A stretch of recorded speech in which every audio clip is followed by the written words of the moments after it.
Judiciário, que em última instância também dirime dúvidas e conflitos, chama para construir essa agenda positiva, essa carta compromisso para o segmento a qual nós estamos defendendo. Então, essa é a minha proposta. Eu sou para quem me conhece, eu estou aposentado, eu só pratico ócio criativo, agora sou um provocador e coerente entre discurso e prática. Se vocês querem saber o que eu faço só defesa de interesse coletivo. E penso e ajo coletivamente. Não faço uma atitude que não seja nessa linha, porque eu tenho uma marca. E eu espero que a minha contribuição melhore a sociedade. Se um dia eu desaparecer, como é que eu gostaria de ser reconhecido? Como o cara que fez alguma coisa, fez acontecer pelo interesse coletivo. Só isso. Porque eu poderia, né, curtir o mundo, talvez, né, e o Brasil até me provoca sair do Brasil, mas eu acho que só nós melhoramos esse país se nós fizermos uma autoavaliação de atitudes e comportamentos que nós estamos fazendo e que nós deveríamos fazer dentro desse foco, interesse coletivo, melhoria para todos. Muito obrigado, senhor Alcebiades Santini, pela participação.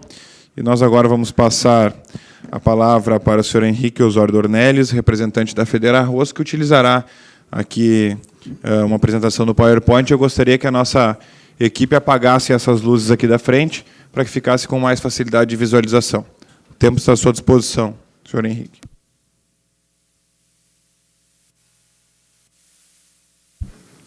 Boa tarde a todos, boa tarde à mesa já nominada, aos que me antecederam aqui eu pude satisfatoriamente observar a clara lucidez da importância que a classe rural tem e reconhecida aos consumidores, né?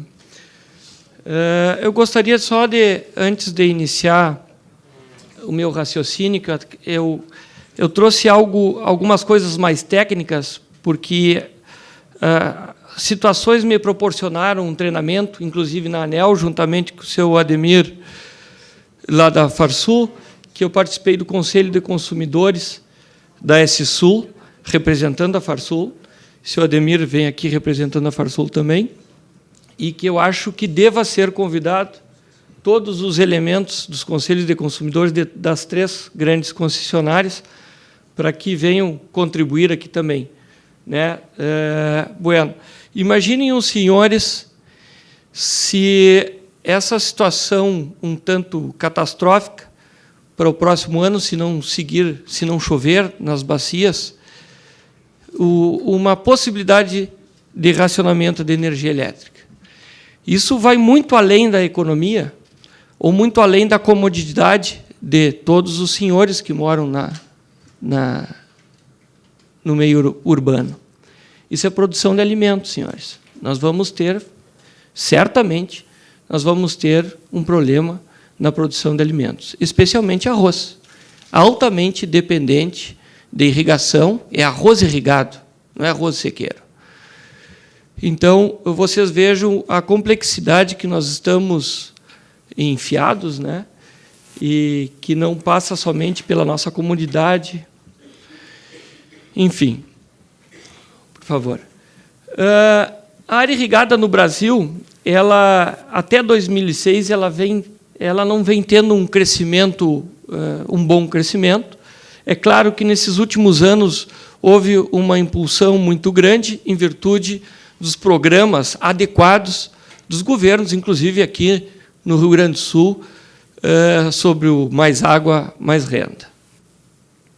A potencialidade de aumento de área irrigada brasileira, aí nós estamos falando em escala, nós estamos falando em diminuir custos ao consumidor por conta da escala e por conta de maior produtividade. Aqui, a relevância da agricultura irrigada no agronegócio. Ela era responsável por 5% da área no Brasil, mas representava 16% da produção e 35% em valor. Ou seja, a agricultura irrigada ela veio para ficar, o Brasil depende dela para seguir aumentando os seus recordes ou para bater os seus recordes de produção. Aqui eu gostaria de mencionar, obviamente, o uso da água está intimamente ou diretamente ligado ao consumo de energia, e o arroz irrigado aqui é um grande exemplo de que se diminuiu o uso da água, ou seja, a gente passou de 17 mil metros cúbicos por hectare para 8 mil metros cúbicos por hectare e saltamos de uma produtividade de 3 para 8. Ou seja, a gente utiliza 1 metro cúbico para cada quilo de arroz produzido dentro do Rio Grande do Sul. Isso é mérito do produtor, senhores. Isso é mérito do produtor. Mas a gente está produzindo com esse tipo de instalação. Se os senhores verificarem lá na fronteira, onde é da S-Sul, e forem dar uma olhadinha lá na Zona Sul, onde essa é, eu não sei se vocês vão conseguir distinguir o que é uma coisa e o que é outra. Essa aqui é a realidade de como nós estamos recebendo a nossa energia e o produto que os senhores todos consomem, que é o arroz. Essa é a insegurança que o produtor está vivendo. Mais exemplos? Mais exemplos? E o produtor, além de todos os problemas que ele tem da falta de energia e da qualidade dela, né? Porque é Cláudio, né? Cláudio estava falando em 9 horas, ou o senhor falou em 9 horas de tolerância, né? Pois é, tem produtores que ficaram 15 dias sem energia. 15 dias, senhores.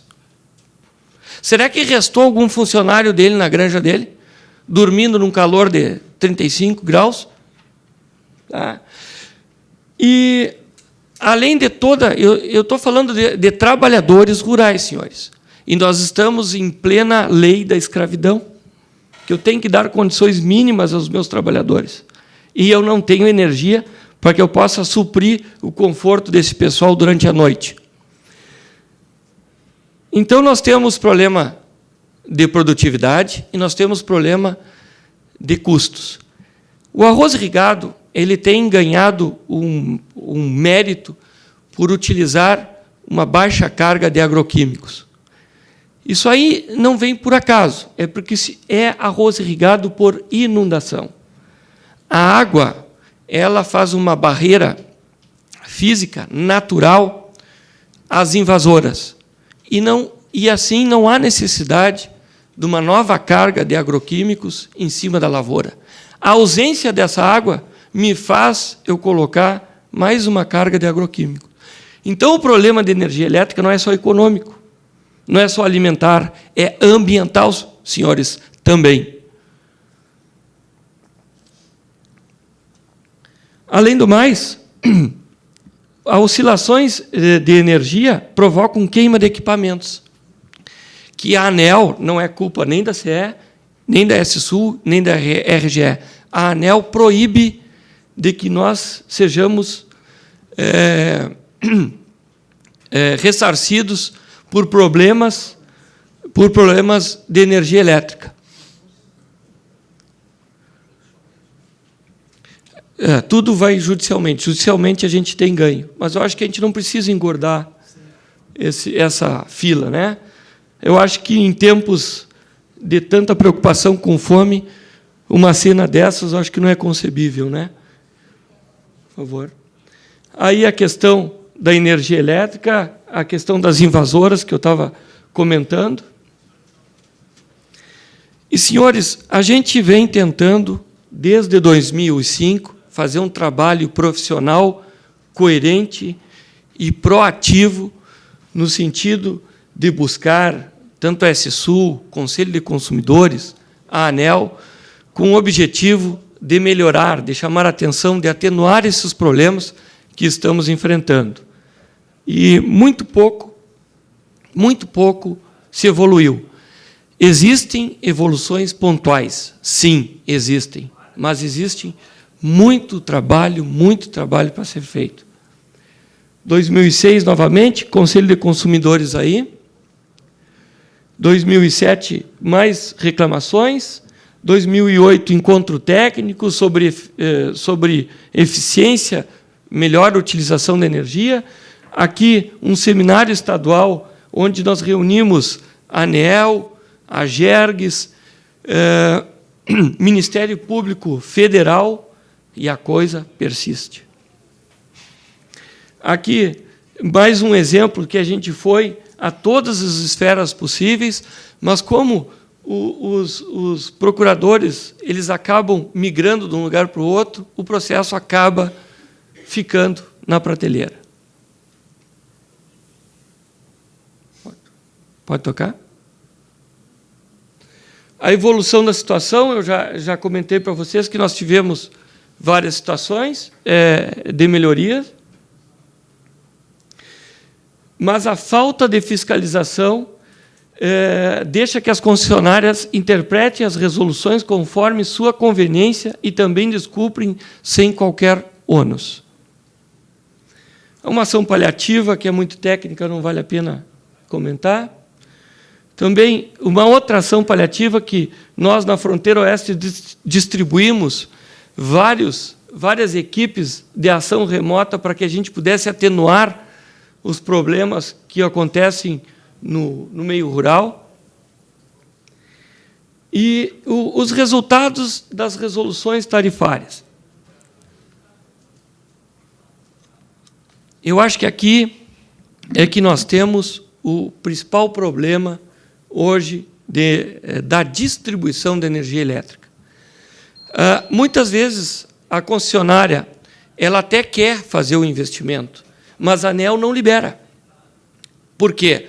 Porque a ANEEL, acredito eu, é pessoal meu, muitas vezes é indicada pelo governo que não autorizar determinados investimentos, porque impactará na tarifa. E a tarifa, obviamente, impacta na inflação. Então, eu sinceramente acredito que nós estamos empurrando com a barriga o nosso problema de distribuição de energia elétrica, não é só no Rio Grande do Sul, mas em todos os estados da federação.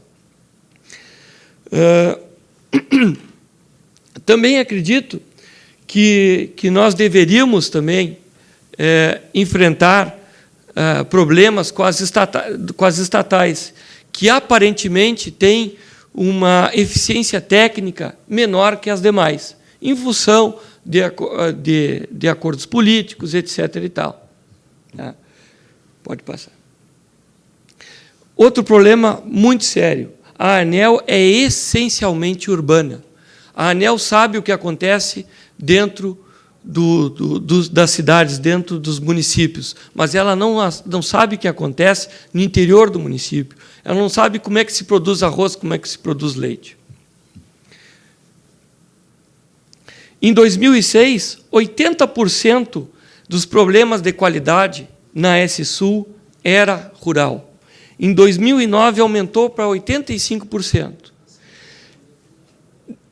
Destes, de 2006 até 2009, 77 são os mesmos, ou seja, esse problema é conhecido desde 2006. E os novos entrantes, 90% eram rural, ou seja, o rural está abandonado, e não é de hoje. Eu não tenho dados mais concretos ou mais atuais, por conta que a ANEEL autorizou a não mais o controle entre rural e urbano. Isso aqui, somente aquela marca ali de 493 devia de ser 380. Veja a oscilação de tensão que os nossos equipamentos estão tendo. E, senhores, mais uma vez, nós não recebemos absolutamente nada, a não ser através da Justiça, de indenizações por conta de comprovada problema de qualidade. A própria concessionária constatou o problema de qualidade. Também, mais um caso formal de problema de qualidade. Senhores, e para terminar, o produtor, muitas vezes, ele acaba pagando ainda por esse problema de qualidade. Esse problema de qualidade, essas oscilações, acabam interferindo adequadamente no funcionamento dos equipamentos. E isso causa distúrbios na rede que causam multas. Essas multas nós estamos pagando para as concessionárias. Tá? E outra, se falta energia por 15, 20 dias, o produtor acaba pagando ainda a demanda complementar por aquela energia que ele não consumiu. Então, ele é 3 vezes prejudicado na queima de equipamentos, na perda de produtividade, e depois ele tem que pagar isso. Senhores, recentemente, em janeiro, nós fomos até a CE, nos reunimos com a Gergs e fomos falar sobre um problema que tem em Santa Vitória do Palmar. Ninguém quis assumir isso aí. Ó. Nem a ANEEL, nem a CE, porque não foi ela, e nem a ONS, que é o Operador Nacional do Sistema. Nenhum. Quem vai pagar isso é o produtor, a não ser que ele entre na justiça. Pode passar. Mais problemas de energia? Bom, agradecendo mais uma vez, eu tentei ser o mais sucinto possível. Eu acredito ter elucidado e trazido problemas realmente técnicos que estamos enfrentando, e isso, quem vai pagar, finalmente, é o consumidor.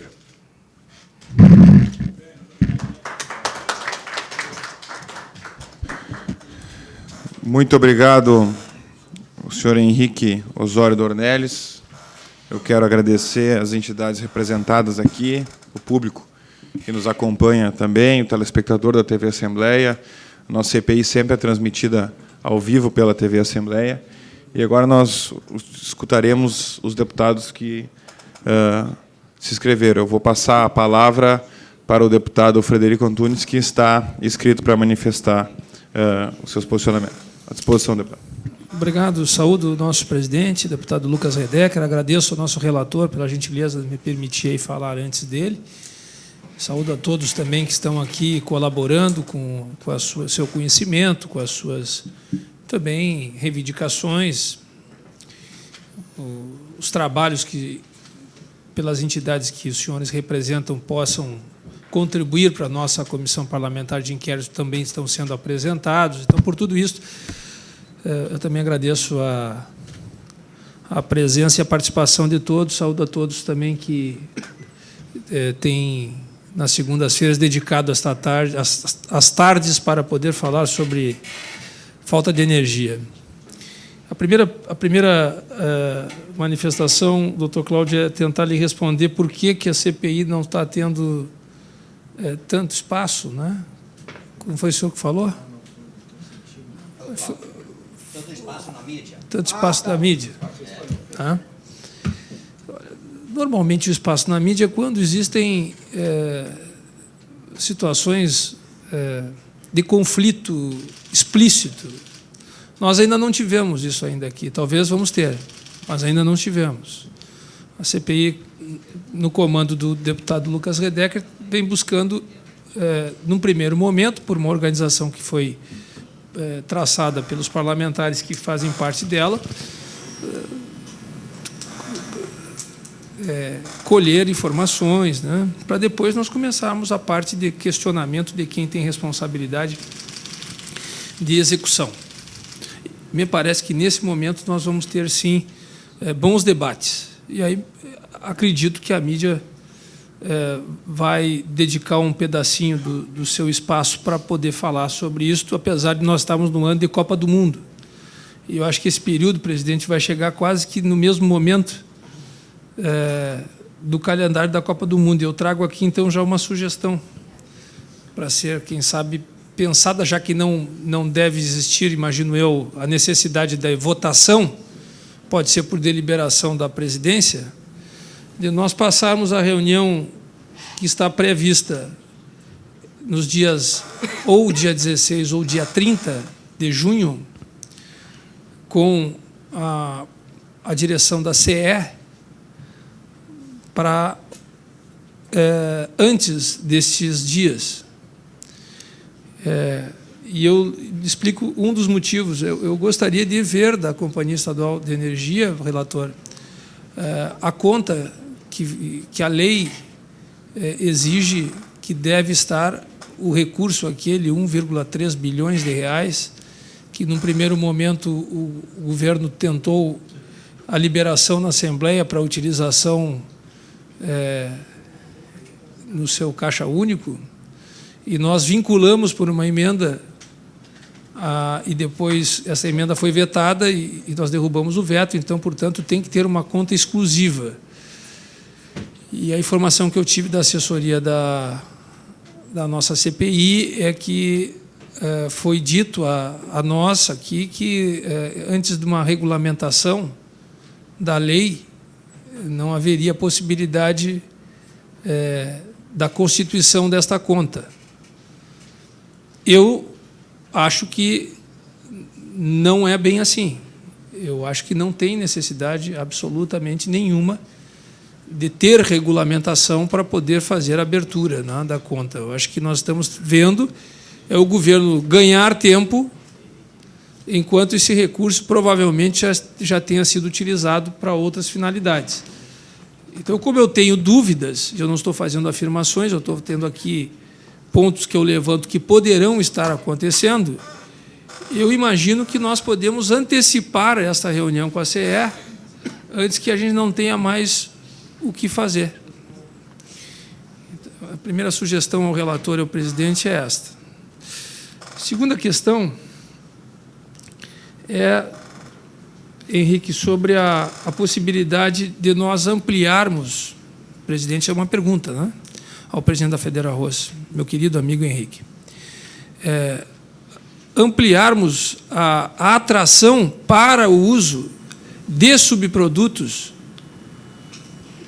biomassas, para a produção de energia, porque tem sido uma alternativa interessante na tua cidade, na nossa cidade, nossa região, por exemplo, no Alegrete e outras cidades da região da fronteira, a produção de 5, 8, 10, 12, 15 megawatts tem ajudado muito na estabilidade, na padronização da qualidade da energia fornecida tanto para as zonas urbanas como para as zonas rurais.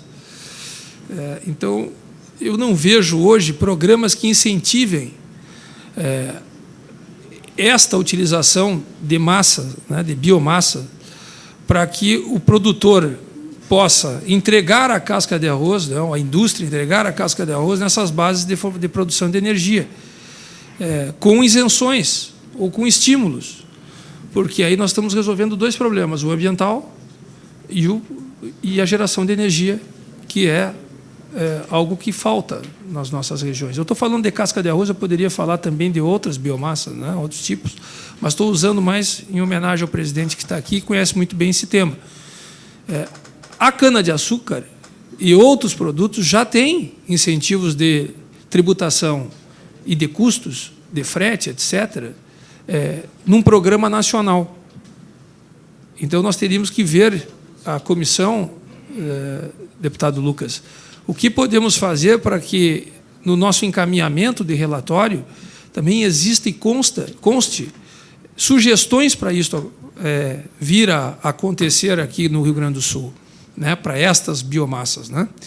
E vamos ter uma reunião no dia 2 de maio, que é a primeira interiorização da CPI no Alegrete, a pedido da nossa Federarroz também, junto com a Associação Comercial e Industrial, nosso Centro Empresarial lá do Alegrete, que é na FENegócios. Então, nós podíamos dedicar essa reunião, um dos assuntos que me parece importantes para a nossa região, é pessoas conhecedoras desse tema apresentarem análises do que está acontecendo no Brasil hoje com biomassa, né, e que tipo de incentivo estão tendo, e o que existe aqui para melhorar, né, as condições de atratividade para esse tipo de produção de energia.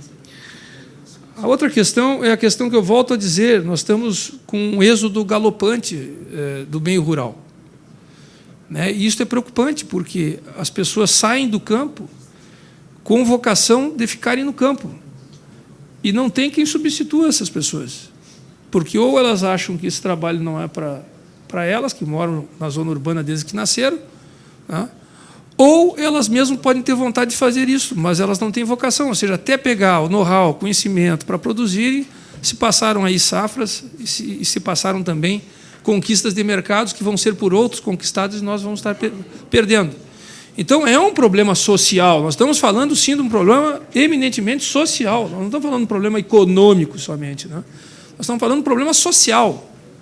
Então, tem que constar em metas explícitas e de forma pragmática de todos aqueles que pretendem governar esse Estado e esse país, nesta campanha eleitoral, algum tipo de programa para resolver ou estancar esta situação.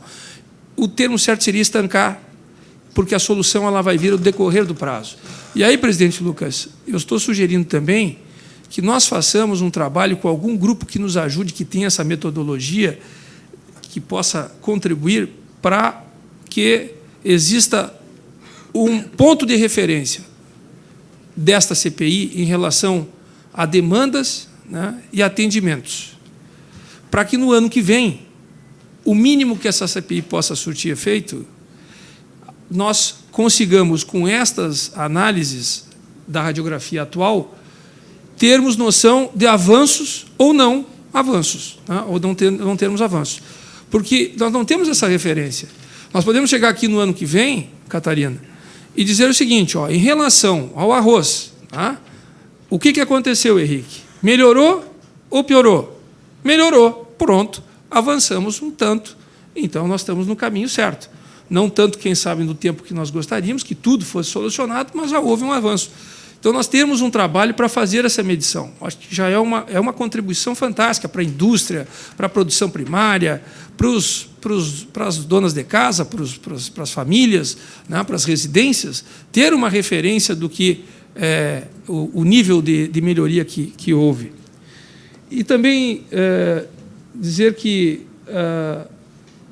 nós já tivemos praticamente certo, há 10 anos atrás, ou mais, que iria ser construído o gasoduto ligado oeste ao leste, porque ele levaria, quando tivéssemos nós o fornecimento, ou fosse bom, o gás da Bolívia, que vem, né, pelo norte do estado, vem pelo centro do país e baixando até o norte do estado, entrando aqui na zona leste, né, que fica no polo, se eu não me engano, a base de entrega do gás, né, e temos um gasoduto que atravessa a ponte de Uruguaiana e chega na usina termo de Uruguaiana, lá, que vem da aldeia brasileira da Argentina. Então, nós poderíamos, quando tivéssemos necessidade ou o melhor preço da Bolívia, fazer o gás chegar aqui e passar até lá. E no corredor esse da 290, vamos dizer, do leste-oeste, nós estaríamos com a possibilidade da distribuição de city gates, ou seja, pontos de distribuição do gás para fornecimento, para barateamento do custo de implantação de plantas de indústrias ou de outros investimentos. Então, nós estaríamos levando também uma opção de um lado ao outro. E aí faltou, logicamente, uma sequência para isso acontecer. E o problema gerado é tão grande que nós temos uma usina isolada, porque a Argentina parou de fornecer o que estava contratado com a usina de Uruguaiana, e para trazermos a gás para lá agora, nós temos que trazer de navio de Trinidad e Tobago, bem pertinho ali de Uruguaiana, né? Com um custo absurdo que vai ser repassado para todos nós. Esse custo já está sendo repassado, se não está, vai ser repassado.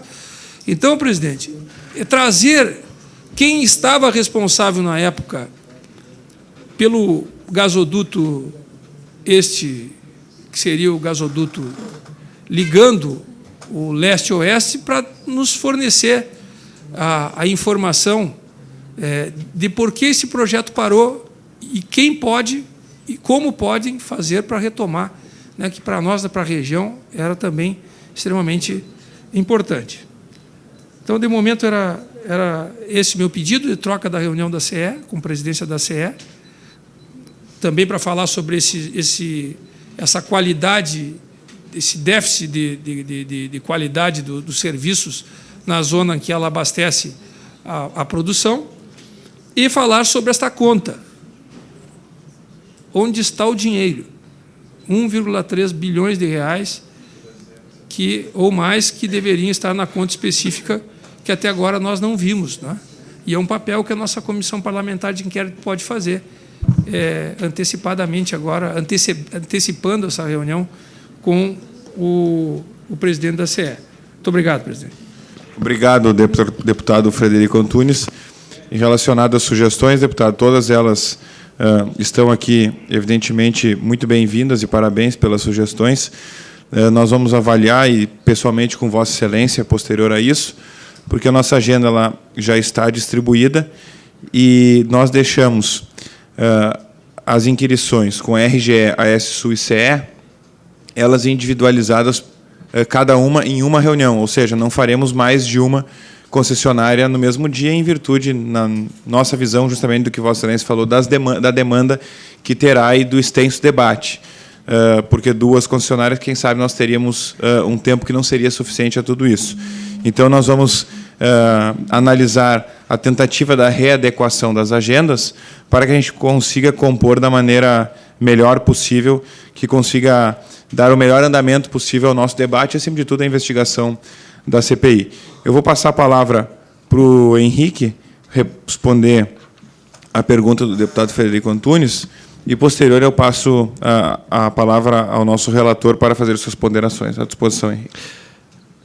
Em relação à geração, né, Frederico, eu acho que essa alternativa, que já está muito bem estruturada e consolidada na fronteira oeste, na produção de energia através da queima da casca, isso só vem a melhorar o sistema, visto que a gente não precisaria de grandes linhas de transmissão para levar energia até a fronteira oeste. Esse é o primeiro ponto. Outro ponto é que tu está certo, à medida que esse pessoal que fez esses investimentos aí lá no Alegrete Acau e a Pileco Nobre, não receberam qualquer tipo de incentivo, né, fiscal, para depois botar essa energia nas linhas, né, e mesmo assim estão operando. Né. Eu acho que nós temos que evoluir muito, nós temos, inclusive, o carvão aqui, que não estamos ignorando totalmente essa matriz energética. E outro ponto também que eu menciono. Imaginem os senhores que aquelas linhas de transmissão, aquelas linhas de distribuição que eu mostrei para vocês, vão precisar ser feitos novos recabeamentos, novos postes, etc. e tal. Quanto custará isso? Isso aí nós todos vamos pagar. E qualquer poste e qualquer metro de cabo paga quanto de ICMS, quanto de PIS/COFINS? Será que o governo não poderia atenuar esse custo através de uma isenção, inclusive, nesse tipo de material? Obrigado, Henrique Osório Dornelles, representante da Federação, e passo de imediato a palavra ao nosso relator. Federa-Rose, desculpa, da Federa-Rose. Quero cumprimentar o Henrique, que representa a Federa-Rose, cumprimentar ao Thiago, aqui representando a FETRAFSUL, e o Alcides, o Fórum Estadual de Defesa do Consumidor, como também o Movimento das Donas de Casa e Consumidores, o senhor Cláudio Ferreira. Eu fiquei extremamente contemplado com a fala de vocês, até porque essa CPI, complementar o presidente, o colega deputado Frederico Antunes, a CPI tem tido essas oitivas e nós já temos aqui, de mesma forma, escutamos a FETRAF, semana passada escutamos aqui a FETAG. E a realidade no estado do Rio Grande do Sul, infelizmente, é a mesma em todos os cantões desse estado, no que tange a questão da energia. Falando da isenção, e aqui também o doutor estava mencionando, o doutor Alcibiades estava mencionando de estabelecer algumas ações mais efetivas que pudessem não só estabelecer um TAC, mas ter um monitoramento mais efetivo na lógica da resolutividade do problema. Nós colocamos, é importante mencionar aqui, presidente, que tem uma perspectiva muito concreta, que tem o Copergs, que trata, isso tem um acúmulo da questão energética no estado do Rio Grande do Sul. Eu penso que seria extremamente necessário, partir do que se tem do Copergs, obviamente envolver a sociedade civil, as entidades. Hoje a FETRAF e a FETAG faz parte também, mas eu acho que, junto com o MP ou alguma outra entidade que pudesse ter uma eficiência, uma resolutividade. E a questão das multas, isso aqui é uma contribuição minha, eu acho que é uma sugestão minha, que as multas, a gente pudesse pensar algo mais coercitivo, que tivesse um caráter mais na lógica da eficiência.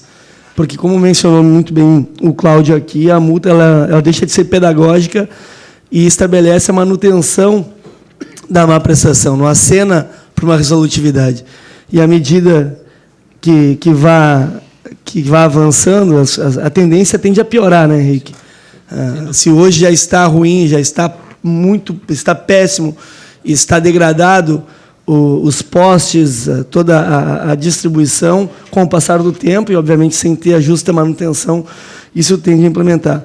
Mas são acenos políticos, e quando a gente está falando da isenção aqui, eu acho, aí é uma isenção inteligente, né, para as empresas. Eu acho que, quando nós formos estabelecer aqui algumas ações, alguns taxas, alguns compromissos, e sugerir às empresas, essa isenção é uma isenção inteligente, que vai desonerar na reta final e vai dar a condição de implementar, que as empresas de distribuição possam implementar melhorias necessárias e futuras, que lá na frente a gente não vai ficar num gargalo, num imbricamento para o futuro. Então, são essas sugestões aqui que eu estou divaneando. E na fala do companheiro da FETRAF aqui, o Tiago havia mencionado que do ano de 2005, 2006, teve um estudo na cidade de São Lourenço, acho precisamente, que que já apontava para o problema da má distribuição de energia e da falta de energia na região. Uma pergunta que fica aqui, Tiago, que eu, até por ser da região também, eu queria saber de ti, de 2005 e 2006 até 2014, o que se teve de concreto? Porque tu mencionou que teve algumas ações específicas da FETRAF junto ao governo do Estado. O que teve de concreto?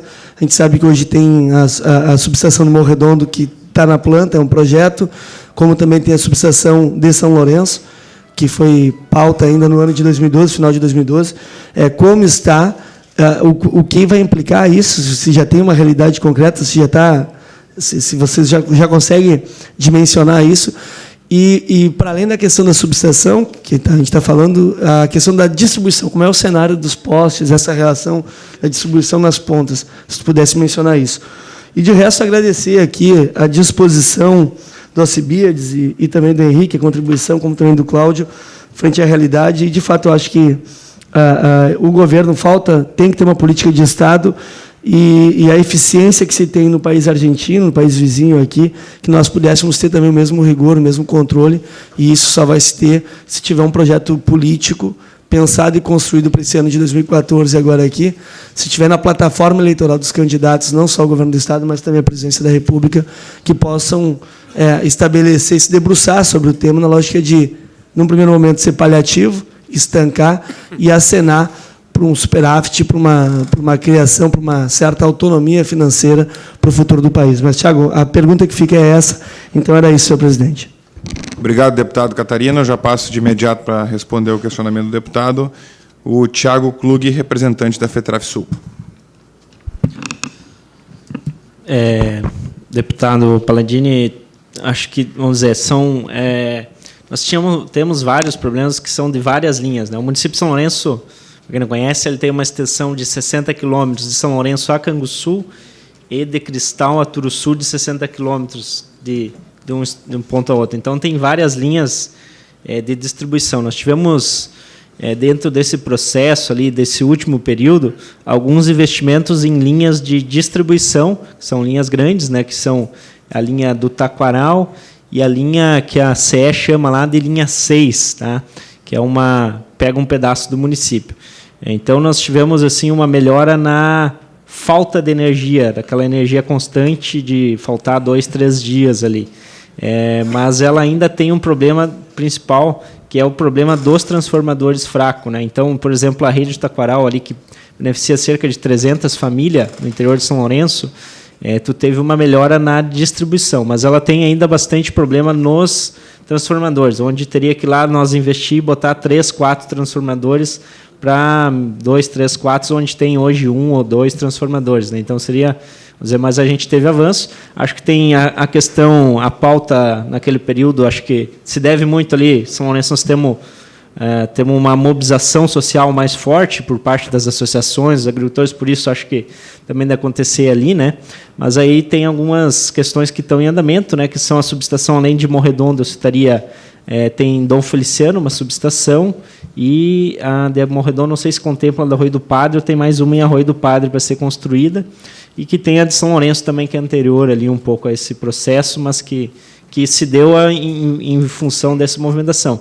Eu diria que os investimentos que foram feitos, eles ajudam, né, mas ele não resolve todo o nosso problema, né, e sim uma parte dele, mas, vamos dizer assim, ele solucionou uma parte. Acho que temos que... E diria assim que o problema que nós temos sofrendo, temos feito isso em outras regiões, tá, esse processo, na região Alto Uruguai, inclusive nós temos um